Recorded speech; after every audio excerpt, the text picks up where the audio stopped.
وقفے کے بعد گفتگو میں دوبارہ خوش آمدید۔ اب ہم بات کرتے ہیں جناب ایس ایم ظفر صاحب سے، پاکستان کے ایک سینئر قانون دان ہیں۔ السلام علیکم ایس ایم ظفر صاحب۔ وعلیکم السلام۔ ایس ایم ظفر صاحب، میرا سوال آپ سے یہ ہے کہ یہ جو پرویز مشرف صاحب کے خلاف مقدمہ چل رہا ہے خصوصی عدالت میں، اس میں مشرف صاحب کے وکلاء کی طرف سے آپ نے دیکھا ہوگا، میڈیا میں بھی آیا، اخبارات میں بھی آ رہا ہے کہ وہ مسلسل ججز کے بارے میں بہت ہی نامناسب قسم کے ریمارکس دیتے ہیں، الزامات لگاتے ہیں، ان کو اریٹیٹ کرنے کی کوشش کرتے ہیں، اور ایک وکیل صاحب نے تو یہاں تک کہہ دیا کہ یہ جو عدالت ہے اس پہ حملہ ہوگا، تینوں جج بھی مارے جائیں گے، پروسیکیوشن کے لوگ بھی مارے جائیں گے۔ تو عام طور پہ عدالتیں وکلاء کے اس رویے کو برداشت نہیں کرتی، ایک خاص حد کے بعد پھر جو وکلاء ہیں ان کو کنٹیمپٹ کا نوٹس ایشو ہو جاتا ہے، لیکن اس معاملے میں ہم نے دیکھا کہ پرویز مشرف صاحب کے جو وکلاء ہیں ان کو بہت زیادہ سپیس دی گئی ہے، اور عدالت نے شاید ضرورت سے زیادہ تحمل اور برداشت کا مظاہرہ کیا۔ کیا اس کی کوئی خاص وجہ ہے؟ سر، کرنا بھی چاہیے تھا تاکہ یہ تاثر نہ پیدا ہوتا جج صاحب کی جانب سے کہ وہ کسی مقدمے کو اپنی مرضی کے مطابق چلانا چاہتے ہیں، بلکہ انہوں نے تحمل کا جو اظہار کیا ہے، یہ میرا خیال ہے کہ عدالت کا ایک جذبے کا حصہ ہوا کرتا ہے، اور انہوں نے مناسب کیا میرے خیال کے مطابق۔ لیکن سوال یہ پیدا ہو رہا ہے کہ اب جو آج واقعات ہوئے ہیں اس سے مجھے ذرا کچھ تھوڑا سی حیرانگی پیدا ہوئی ہے، اور وہ یہ ہے کہ جب میں نے پہلے سنا کہ جج صاحب نے کہا کہ میں مقدمہ نہیں سنوں گا، یہ فیصلہ جب کوئی جج کرتا ہے کہ مقدمہ نہیں سنے گا تو ہماری سوچ کے مطابق ہوتا ہے کہ انہوں نے ضمیر کا فیصلہ کیا نہیں، لیکن یہ الفاظ انہوں نے استعمال نہیں کیے کہ میں یہ مقدمہ نہیں سنوں گا۔ انہوں نے بعد میں جو تحریری فیصلہ دیا، کیونکہ ججز کا جو فیصلہ ہوتا ہے وہ ہوتا ہے جو تحریر کی صورت میں آتا ہے، تو تحریری فیصلے میں تو یہ بات نہیں ہے۔ تحریری صورت میں ججمنٹس آتی ہیں، لیکن اس قسم کے واقعات کا وہ خود بھی ذکر کر سکتے ہیں، بیٹھے ہوئے وہاں کہہ دیتے ہیں کہ میں نہیں مقدمہ سنوں گا، تو ان کو ایسا کہنا نہیں چاہیے تھا، اور جب انہوں نے کہا ہے تو انہوں نے بلا وجہ اپنے ارد گرد بہت سارے افواہوں کو جنم دے دیا ہے، جو کہ جج صاحبان کے لیے درست اور مناسب نہیں تھا۔ تو اس نے مجھے آج تھوڑا سا تعجب میں ڈالا ہے کہ بڑے سارے تجربہ کار جج صاحبان ہیں، اور آپ کا جو سوال تھا اس میں میرا یہی جواب ہے کہ وہ ایک لحاظ سے ایک اچھا ماحول پیدا کرنے کے لیے ایسی صورتحال سے نپٹنا جج صاحبان کا ایک اپنا طریقہ اور رویہ ہوا کرتا ہے۔ جی اکرام چودھری صاحب، آپ کیا کہیں گے؟ ایس ایم ظفر صاحب کہہ رہے ہیں کہ جج صاحب، میرا یہ خیال ہے کہ وہاں جو صورتحال تھی اور جو انداز تھا ڈیفنس کونسل صاحب کا، وہ اتنا انائنگ تھا کہ انہوں نے مکمل طور پہ عدالت پہ عدم اعتماد کا اظہار ایک دفعہ نہیں، دو دفعہ نہیں، کئی دفعہ کیا، اور جج صاحب نے، فیصل عرب صاحب نے، انتہائی محترم ہیں، انہوں نے جس تحمل اور برداشت کا مظاہرہ کیا تھرو آؤٹ، وہ ایگزامپلری ہے میرے نقطہ نظر سے۔ مشکل ترین نہیں، لیکن جو الفاظ انہوں نے استعمال کیا ظفر صاحب کہہ رہے ہیں وہ نہیں کہنا چاہیے۔ انہوں نے یہ کہا کہ اس صورتحال میں یہ مقدمہ نہیں چلنا چاہیے، یہ یعنی اس طرح نہیں کہا کہ یہ آج کی سماعت کی بات کر رہا ہوں میں، میرا یہ خیال ہے۔ آپ موقع پہ موجود تھے؟ میں وہاں تھا، ٹھیک ہے، وہاں آئی واز دیئر۔ ٹھیک ہے، میں یہ عرض کرنا چاہتا ہوں کہ جب انہوں نے ریپیٹ کیا تو پھر جج صاحبان اٹھ کے تشریف لے گئے۔ میں یہ سمجھتا ہوں کہ یہ ساری صورتحال جو ہے یہ تقاضا کرتی تھی کہ وہ مزید عدالت میں نہ بیٹھے اس مقدمے کو چلانے کے لیے۔ اچھا ایس ایم ظفر صاحب، دوسرا اہم سوال یہ ہے کہ 31 مارچ کو مشرف صاحب کو بلایا گیا ہے فرد جرم عائد کرنے کے لیے۔ 31 مارچ کو اگر پرویز مشرف صاحب نہیں آتے تو پھر جج صاحبان کیا کریں گے؟ دیکھیں سر، میں اور آپ کتنے دور شہر سے بیٹھے ہوئے ہیں ایک دوسرے سے، جی، اور یہ ٹیکنالوجی نے ہمیں یہ سہولت مہیا کی ہے کہ ہم ایک دوسرے سے گفتگو کر سکتے ہیں۔ جی، ایسے موقع پہ ٹیکنالوجی کا فائدہ اٹھایا جا سکتا ہے، اور یقینی طور پر جہاں وہ بیٹھے ہوئے ہیں، جہاں ان کی مجبوری ہے، وہ کہتے ہیں کہ وہ نہیں آ سکتے، وہاں کیمرے تو پہنچ ہی سکتے ہیں، اور کیمرے پر یہ گفتگو کی جا سکتی ہے جو میں اور آپ کر رہے ہیں۔ اسی طریقے سے سوال جواب بھی ہو سکتے ہیں، اور یہ اب تو موجودہ زمانے میں اس کا عام استعمال ہو رہا ہے ٹیکنالوجی کا، بلکہ ملزمان کی بیان کے علاوہ گواہوں کا بھی بیان عام طور پہ ان کو بتائے بغیر، دکھائے بغیر کر لیا جاتا ہے۔ تو کوئی نہ کوئی طریقہ تو حکومت کے پاس ہو سکتا ہے کہ وہ اس میں سہولت مہیا کریں عدالت کو، اور بجائے اس کے کہ ان جھگڑوں میں پڑے کہ کون کہاں آئے اور کتنی خطرے کا احتمال ہے. یہ اب سوالات ہیں، موجود ہیں، اور اس سوالات کو بجائے اس کے کہ فیصلہ کرنے کے اس کے لیے کوئی راہ نکال لینی کہیں مناسب ہوگا. بات کو آگے چلانا بہتر ہے بجائے اس کے کہ اسی پر رک کر اسی پر بار بار بحث کی جائے. سلمان اکرم رائے صاحب، ایس ایم ظفر صاحب کہہ رہے ہیں کہ لنک کے ذریعے بھی مشرف صاحب جو ہیں ان کے ساتھ کمیونیکیشن ہو سکتی ہے. ایس ایم ظفر صاحب سے پہلے جناب طارق محمود صاحب نے بھی یہی بات کی ہے. آپ ان دونوں کی رائے سے اتفاق کرتے ہیں؟ جی بالکل، کوئی اس میں مذائقہ نہیں ہے، اور تمام جو تحفظات ہیں ان کے اگر ان کو کوئی کمزوری لاحق ہے جسمانی یا ان کو سیکیورٹی کا خدشہ ہے تو اس کا حل تو بالکل ٹیکنالوجی نے فراہم کر دیا ہے، یہ استعمال ہونا چاہیے. امیر صاحب یہ ٹیکنالوجی جو ہے لیکن گزارش اور سلمان صاحب کلیم کرے گا کہ مجھے بھی ٹیکنالوجی دیجیے. جی سلمان صاحب آپ نے ایس ایم ظفر صاحب اور طارق محمود صاحب کی رائے سے اتفاق کیا ہے، لیکن 14 مارچ کو اسی عدالت کی طرف سے یہ ایک واضح الفاظ میں کہا جا چکا ہے کہ ملزم کا عدالت میں پیش ہونا بہت ضروری ہے. جی بالکل، دیکھیں اب تو وہ فیصلہ موجود ہے، جب تک اس فیصلے میں ترمیم نہیں ہوتی، یہ جو ہم ٹیکنالوجی کی بات کر رہے ہیں وہ نہیں ہو سکتی. 31 مارچ کو وہ اگر پیش نہیں ہوتے اور ان کی طرف سے کوئی معقول وجہ بیان کی جاتی ہے اور عدالت اس کو قبول کرتے ہوئے اپنا حکم تبدیل کرتی ہے اور کہتی ہے ٹھیک ہے وہ عدالت میں نہ آئیں، کیمرے ان کے پاس جا سکتے ہیں، تو یہ عدالت کی ثوابدید ہے. اس وقت جو صورتحال ہے ان کا آنا ضروری ہے. حکم بدل جاتا ہے 31 مارچ کو تو بات دوسری ہو جائے گی. اچھا ایس ایم ظفر صاحب، ایک آپ سے ذرا تھوڑا سا مختلف سوال، پہلے بھی آپ سے اس پہ بات ہوئی تھی جب آپ کی کتاب کے بارے میں ہم آپ سے بات کر رہے تھے کہ تین معاملات ایسے ہیں جس نے بہت سے سوالات کو جنم دیا ہے. ایک معاملہ ہے یہ پرویز مشرف صاحب کا کیس، دوسرا معاملہ ہے مسنگ پرسنز کا کیس، اور تیسرا معاملہ ہے جو حکومت اور طالبان کے مذاکرات ہو رہے ہیں. تو مشرف کیس اور مسنگ پرسنز کیس میں ایسا لگ رہا ہے کہ جو عدلیہ ہے وہ بے بس ہے اور کچھ ادارے اس سے زیادہ مضبوط ہیں، اور حکومت طالبان مذاکرات میں حکومت جو ہے وہ لگ رہا ہے کمزور ہے، اور طالبان اور مولانا سمیع الحق صاحب کا یہ کہنا ہے کہ کوئی ادارے جو ہیں وہ زیادہ مضبوط ہیں. تو یہ جو پاکستان کی صورتحال کو اگر ہم سامنے رکھیں تو یہ جو ایک تاثر ہے کہ حکومت کے کچھ ادارے ریاست سے زیادہ مضبوط ہیں، تو کیا یہ جو تاثر ہے اس سے پاکستان کو فائدہ ہو رہا ہے، نقصان ہو رہا ہے؟ سر یہ تاثر تو اچھا نہیں ہے. حکومت کو اپنی بہتری اور برتری ثابت کرنی چاہیے، لیکن اس تاثر کی وجہ پہ جانا بڑا ضروری ہے. جی، وجہ معلوم ہوتی ہے کہ اس میں حکومت کی ول کی کمزوریاں دکھائی دیتی ہیں، اور جب حکومت کی ول اپنی یعنی سول حکومت کی ول اپنی کمزور ہو تو یہ تاثر ضرور ابھرے گا، اور باقی ادارے اس حکومت کی کمزور ارادوں کے مقابلے میں طاقتور ہوتی چلی جائیں گی. یہ ہمیشہ سے صورتحال رہی ہے، اور خاص طور پر جب جنگ کی حالت ہوتی ہے اس صورت میں حکومتیں عام طور پر ان اداروں کو زیادہ اہمیت دینا شروع کر دیتی ہیں جن اداروں کے متعلق آپ نے کچھ اشارہ کیا ہے کہ وہ زیادہ مضبوط ہو گئی ہیں. اچھا جی، طارق محمود صاحب. دیکھیں گزارش یہ ہے، یہ کمزور کیسی ہوتی ہیں حکومتیں، اس کی وجہ اب آپ نے طالبان کی بات کی نا، تو بات بڑی سیدھی سی ہے کہ آپ تھوڑا سا پیچھے چلے جائیں.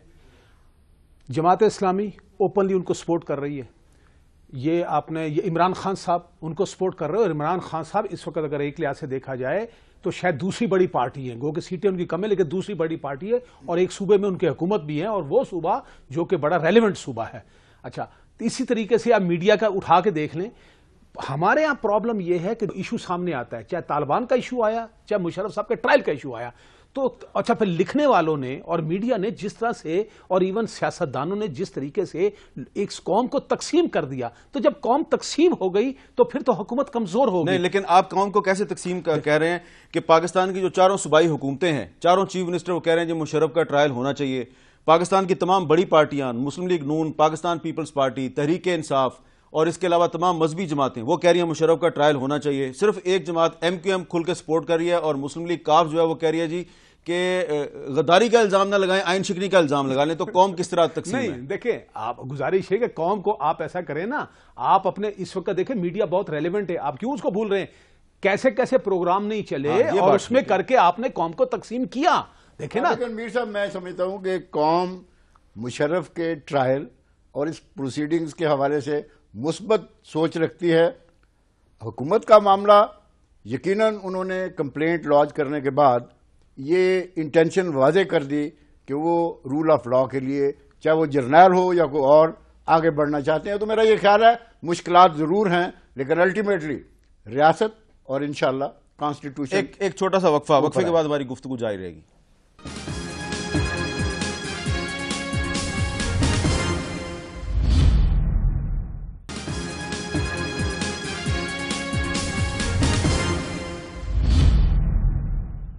وقفے کے بعد کیپٹل ٹاک میں دوبارہ خوش آمدید.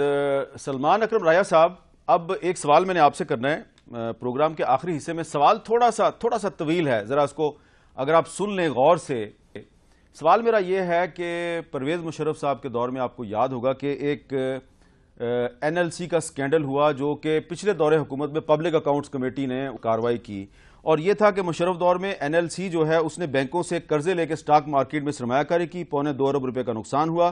پبلک اکاؤنٹس کمیٹی کی ریکمنڈیشن پہ فوج نے lieutenant general retired Khalid Munir, lieutenant general Afzal Muzaffar, lieutenant general major general retired Khalid Zaheer Akhtar کے کورٹ مارشل کا اعلان کیا، لیکن اس میں کوئی پیش رفت نہیں ہوئی. پھر رائل پام سکینڈل، مشرف دور میں رائل پام کو ریلوے کی 140 ایکڑ اراضی غیر قانونی طور پہ الاٹ کرنے کے الزام میں نیب نے جنرل جوید اشرف قاضی، جنرل سعید الظفر اور میجر جنرل حامد حسن بٹ کے خلاف کارروائی کا آغاز کیا. یہ بھی کارروائی رک گئی.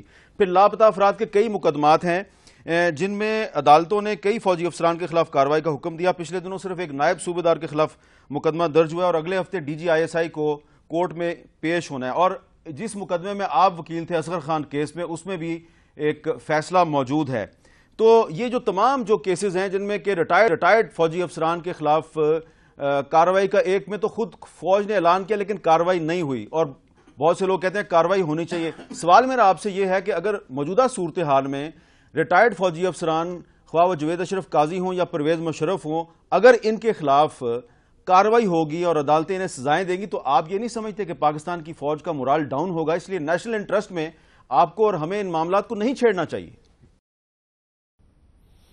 دیکھیں، یہی تاثر ہے بعض حلقوں میں کہ جی یہ ایک ادارہ ایسا ہے جس میں خواہ کچھ بھی ہو اس کو سوالیہ نشانوں سے مبرہ رکھنا چاہیے. اس ادارے کے کسی فرد کے خلاف بھی کوئی انگلی نہیں اٹھنی چاہیے، کوئی فیصلہ نہیں آنا چاہیے. یہ ایک سوچ ہے، اور شاید اس میں اگر ہم اس سوچ کو ذرا سمجھنے کی کوشش کریں، کچھ وزن بھی ہو کہ ملک کا ایک ہی ادارہ ہے جس نے ملک کو پکڑ کے رکھا ہوا ہے تمام ملک کی تقسیم کے باوجود. جو طارق محمود صاحب نے بھی ذکر کیا، ہم ہیں ایک منقسم قوم، ہمارے درمیان منافرت موجود ہے. تو ایک نقطہ نظر یہ ہے کہ اس ملک کو جوڑ کے جو رکھے ہوئے ادارہ وہ پاکستان کی افواج ہیں، اور اگر ان کے حوالے سے کوئی کمزوری پیدا ہوتی ہے عوام کے ذہنوں میں تو یہ ملک کے لیے اچھا نہیں ہے.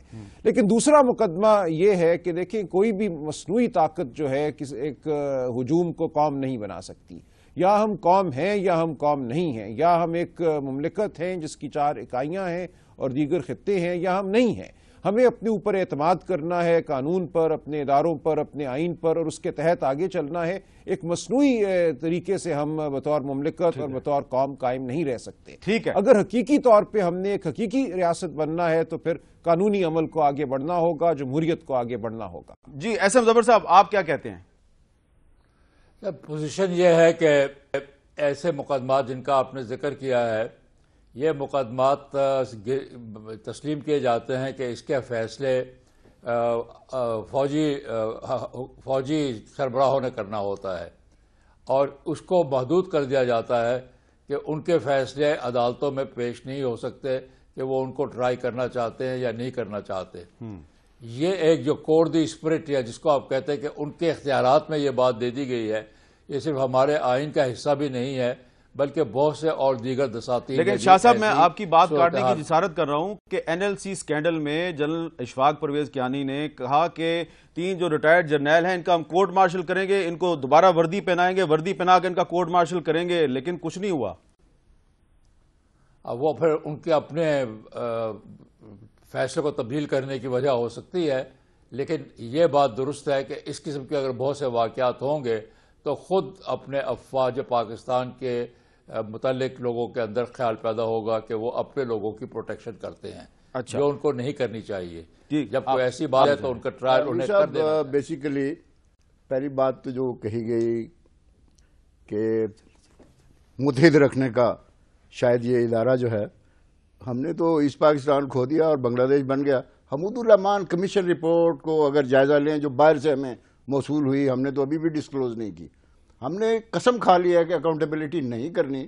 اور یہ جو سلسلہ پرویز اس کا اشفاق پرویز کیانی صاحب کا آپ نے تذکرہ کیا، یہ تو پبلکلی انہوں نے کہا. اور بہت سارے ایریاز ہیں. میرا یہ خیال ہے کہ اکاؤنٹیبلٹی کے حوالے سے، انصاف کے حوالے سے سب شہریوں کو یہ morale ڈاؤن کرنے والی جو باتیں ہیں، یہ بھی کنسپریسی تھیوری ہے. میں سمجھتا ہوں جن ملکوں میں آئین اور قانون کی حکمرانی چلی انہوں نے ایکسیپٹ کی، چاہے وہ کوئی بھی ادارہ ہو، کوئی بھی شخص ہو. میرا یہ خیال ہے کہ وہ سرخرو ہوئے تاریخ میں. میں نہیں سمجھتا کہ پاکستان کا وجود اگر ہم ایکسیپشنز کریٹ کرتے چلے جائیں تو اس کو مزید مضبوط یا برقرار رکھنے میں مدد ملے. آخری بات اگر یہ بات ہے تو پھر ایسا کریں کہ امریکہ جو کچھ کرتا ہے ساری دنیا میں اس کو کرنے دے. دیکھیں نا، یا تو یہ قانون ہے، آئین ہے یا نہیں ہے. اگر آپ نے اس پر امپلیمنٹ نہیں کرنا، آپ یقین جانیں مجھے کوئی اس میں پرابلم نہیں، پریشانی نہیں ہوگی. کل ساری پارلیمنٹ بہنے آرٹیکل 6 کو اڑا دے. تو پھر امریکہ کو ایکیوز مت کریں. ہر بات پر امریکہ کو ایکیوز کرتے ہیں کہ تمام معاملات میں مداخلت کرتا ہے، تو پھر اس لیے اس کو ایکیوز کرتے ہیں کہ وہ اپنی پاور کے زور پر. اچھا ایسے مدور صاحب، آخری جملہ آپ نے کہنا ہے، آخری جملہ. سر میں تو یہی کہوں گا کہ قانون اور آئین تو بہت اہم ہے، لیکن یہ امور مملکت کو ساتھ لے کر چلنا پڑتا ہے. چلیں، امور مملکت اگر کوئی امور اور رخ بتاتی ہے تو اس رخ کا بھی دھیان کرنا بڑا ضروری ہوتا ہے. چلیں، بہت بہت شکریہ. آپ نے بہت گہری بات کی ہے. اس پہ اگر غور کیا جائے گا تو لوگوں کو سمجھ آئے گی. اگر غور نہیں کریں گے تو آپ کو سمجھ نہیں آئے گی. بہت بہت شکریہ اسم ظفر صاحب، سلمان اکرم رائے صاحب، محمود صاحب اور اکرام چودھری صاحب. اور اکرام چودھری صاحب نے آخر میں حمود الرحمان کمیشن رپورٹ کا حوالہ دیا ہے. اگر آپ کو واقعی پاکستان سے محبت ہے اور اگر آپ یہ جاننا چاہتے ہیں کہ آپ کا پیارا وطن پاکستان دو لخت کیوں ہوا، تو تھوڑا سا ٹائم نکالیے، تھوڑا سا تردد کیجئے، تھوڑی سی اپنے آپ کو زحمت دیجئے، حمود الرحمان کمیشن رپورٹ پڑھ لیجئے اور پھر آپ خود ہی فیصلہ کیجئے کہ اگر حمود الرحمان کمیشن رپورٹ میں جو سفارشات تھیں اس پر عمل درآمد ہو جاتا تو آج ہم یہ سارے جو قصے کہانیاں ہیں ان پہ اپنی مغز کپائی نہ کر رہے ہوتے. مجھے دیجئے اجازت. اللہ حافظ.